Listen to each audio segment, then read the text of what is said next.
esta es la tercera experiencia, chicos, de laboratorio. Es la parte de hidrodinámica. Ya realizamos fluido en movimiento. La idea sería tratar de verificar la conservación de la energía de un fluido incompresible en un flujo estacionario y laminar, ¿sí? Profe. Bueno. Creí que tenía algo pegado. No, me acordé. Vamos a tratar de analizar, ¿sí?, cómo se comporta la velocidad del fluido bajo determinadas condiciones, ¿sí? Nosotros vamos a querer verificar en primer lugar que se conserve la energía entre dos estados del fluido. La energía, ya saben que en un fluido se representa a partir de, tiene un término de presión, un término de, ¿qué más? Velocidad de La energía cinética, y la otra energía es debido a diferencia en la altura, ¿sí?, la energía potencial. Bueno, para el propósito de analizar la conservación de energía vamos a usar una lata, ¿sí?, un tacho metálico, ¿sí?, en donde vamos a tener una perforación, más o menos, un poquito menos, antes de la mitad, ¿sí?, ahí vamos a tener un agujerito. Nosotros lo que vamos a hacer va a ser llenar este recipiente a un determinado nivel, ¿sí?, y el objetivo va a ser medir la velocidad del fluido a la salida de este agujerito, ¿sí? Bien, ¿cómo vamos a hacer eso? Ustedes saben del balance de Bernoulli. Este problema no sé si ya lo han resuelto en la práctica o no, pero este problema es un problema típico de es un depósito de agua en donde la idea sería mantener el nivel constante del agua a la superficie, ¿sí?, y analizar la velocidad que sale del fluido acá. Un problema de la práctica básico, ¿sí?, es plantear el balance de energía, ¿sí? Esto simula una línea de flujo, todo esto simula una línea de flujo. Entonces, en una línea de flujo ustedes saben que la conservación de la energía se cumple. Entonces, se plantea siempre la ecuación de Bernoulli, se sabe que la presión más el término de velocidad más el término de potencial, ¿sí?, se mantiene constante en un estado. Para el fluido que el agua ya saben que es incompresible, el régimen va a ser laminar, entonces se mueve de forma ordenada, sale por otra rotación, sale siempre de la misma forma, y el estacionario, ¿sí? Bien, ahí comentamos cómo logramos esa condición. Saben que nosotros vamos a tener dos puntos, ¿sí? Un punto de análisis va a ser la superficie del agua, ¿sí?, la superficie arriba, y el otro punto de análisis de la línea de flujo va a ser justo la salida del agujero. Entonces, el estado 1 y el estado 2. Si planteamos una sinergia entre ambos estados, si el estado 1 va a ser cuando esté el fluido reposado en la superficie, ¿sí? ¿A qué presión está sometido el fluido? Perfecto. ¿Y en el agujerito? También. Que en realidad presión es la atmosférica, porque está sometida al aire, ¿sí?, y después tiene la columna de fluido. Entre balance de energía se plantea la columna de fluido, que sería este término. Perfecto. Entonces, este es el sistema que se analiza. La idea sería, por Bernoulli, sería plantearlo. Se pone qué truquito se va a hacer en la experiencia para poder desprenderse de una variable, porque nosotros queremos medir esta velocidad. Ahora bien, esta velocidad no la vamos a conocer, ni la vamos a censar. Si bien la ecuación de continuidad se mantiene en una línea de flujo, el área esta no va a ser un dato. Entonces a nosotros nos interesaría tratar de que la velocidad acá sea cero. ¿Cómo puede ser cero la velocidad ahí si una persona, si se va vaciando el tarro y hay un operario que llena el depósito de forma tal que lo que sale de acá es lo mismo que entra acá, es decir, que el nivel acá se mantiene constante. La altura esta no varía. Si la altura no varía con el tiempo, ¿cuánto es la velocidad? Cero, en ese punto cero. Perfecto. Entonces, en cero, el término de energía cinética en el estado inicial se nos anula. Bien. Las presiones yo dije que eran atmosférica y atmosférica, ¿sí? La presión, ¿sí?, está sometida al aire, la intemperie está tanto en el agujerito como en la superficie de aire, ¿sí? Entonces las presiones también se nos van. Después, ¿qué más vamos a tener? Vamos a tener el plano de referencia, ¿sí?, como los problemitas de trabajo de energía, se plantea un plano de referencia, pues analizar la energía pero del fluido. Siempre conviene ponerla en alguno de los dos puntos. Si nosotros vamos a ponerla a propósito en el punto 2. ¿Por qué? Porque nosotros conocemos la distancia que hay entre la y la superficie donde vamos a mantener el nivel, ¿sí? Entonces, este dato va a ser un dato conocido. La presión 2 dije ya que es igual a la presión 1, por lo tanto en el balance se anula, ¿sí? Y la velocidad en 2 va a ser incómoda, ¿sí? La velocidad con que sale está acá. Bueno. Después, ¿sí?, si ponemos el plano de referencia en el punto 2, la altura 2 obviamente va a ser 0. Y la contribución, como había dicho vos, como bien dijo la compañera, es esta, ¿sí? Es la energía de presión debida a la columna de fluido, ¿sí? Que se tiene en cuenta en el balance.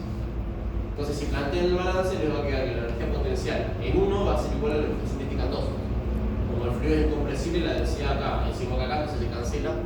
Y la ecuación a la que deberían llegar, planteando, acá está todo el desarrollo ya, pero bueno, planteando todo el desarrollo, debería ser una ecuación de este tipo, ¿sí? En donde nosotros le vamos a dar el dato de la altura, digo, la gravedad desconocida, ¿sí? Y con eso van a poder sacar cuánto uno esperaría que sea la velocidad, o sea, la velocidad teórica. ¿Se entiende acá? Sí. ¿Sí o no? Bueno, todo. Esa es la teórica. La teórica, como en todas las experiencias, bueno, la mayor experiencia se contrasta con la experimental. La experimental, ¿sí? Nosotros nos interesa medir la velocidad acá. Entonces, ya saben ustedes que el caudal relaciona la velocidad y el área, ¿sí? Y el caudal a su vez también relaciona el volumen con el tiempo. La definición precisa de caudal es volumen sobre tiempo. Si bueno, uno reemplaza el volumen por el volumen de una sección transversal circular, llega a la expresión de velocidad igual velocidad por área igual al caudal también. Pero nosotros podemos medir el volumen. ¿Cómo vamos a hacer eso? Vamos a usar un vaso de precipitado, ¿sí? En donde vamos a llenar un volumen del vaso y medir el tiempo que tarda en llenarse. Si yo mido el volumen en un determinado tiempo, por la razón te da el caudal, ¿sí? Volumen sobre tiempo no puede sacar un caudal experimental, ¿sí? Midiendo el volumen que se llena un vaso en el tiempo en que se lo hace. O sea, alguien va a sostener el vasito mientras se llena y otro va a cronometrar. Uno de los instrumentos de medición es el cronómetro. Vamos a medir el tiempo que tarda en llenarse un determinado volumen, ¿sí? Y con eso sacan el caudal. Y con el área del agujerito, ¿sí? El área del agujerito que nosotros le damos el diámetro que es 3,4 milímetros, con ese diámetro sacan el área de la perforación y con el caudal y el área de la perforación sacan la velocidad experimental, ¿sí? ¿Por qué experimental? Porque viene de medir el caudal a través de volumen experimental y tiempo experimental, ¿sí? ¿Se entiende la idea? Es bastante sencillo. Entonces, este dato va a ser que van a contrastar con este. Y esa es la conclusión final. Uno esperaría que sean lo más próximos posibles. Ahí yo me con Sí. no tiene duda, entonces, vamos. ¿Vamos?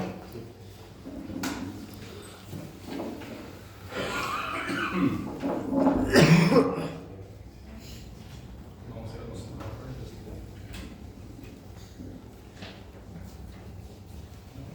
No, necesito.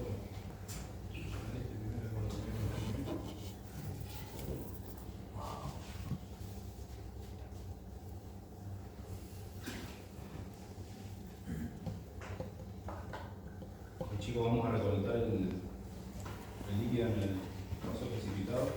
Y el dato que me faltó decir es el de la altura, ¿sí? Que la diferencia entre 2 y la superficie del agua es 6,7. Tienen el dato y ese sería el H1. ¿Qué pasa? Sería el H en la ecuación final porque el plano de referencia está sobre el agujerito. 6,7 centímetros. ¿Digan el cronómetro? Sí. Yo con esto voy a mantener el nivel y ahora apenas suelte, ahí iría a avanzar con. Y acá se recolecta y el volumen que se recolecta acá, el tiempo en que se hace, lo que da el caudal. Después lo medimos acá. Bueno. 3, 2, 1, va.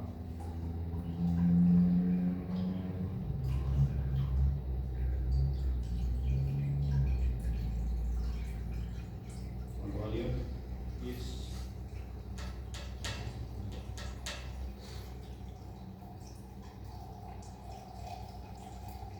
Cerca.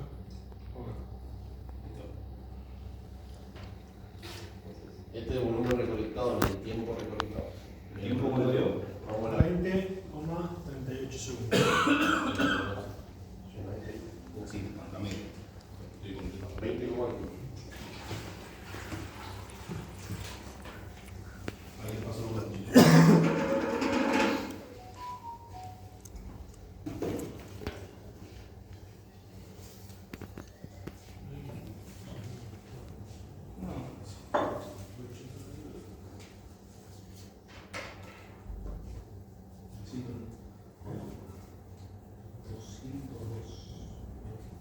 Marcelo.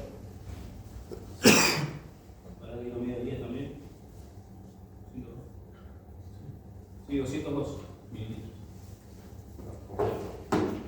O 202, claro. Sí, Preciso. está justo. No. Entonces, con estos dos datos que son los medidos, ¿sí? Se saca el caudal. Con el caudal y este se saca la velocidad. Porque el área se calcula como pi por diámetro sobre 2 al cuadrado.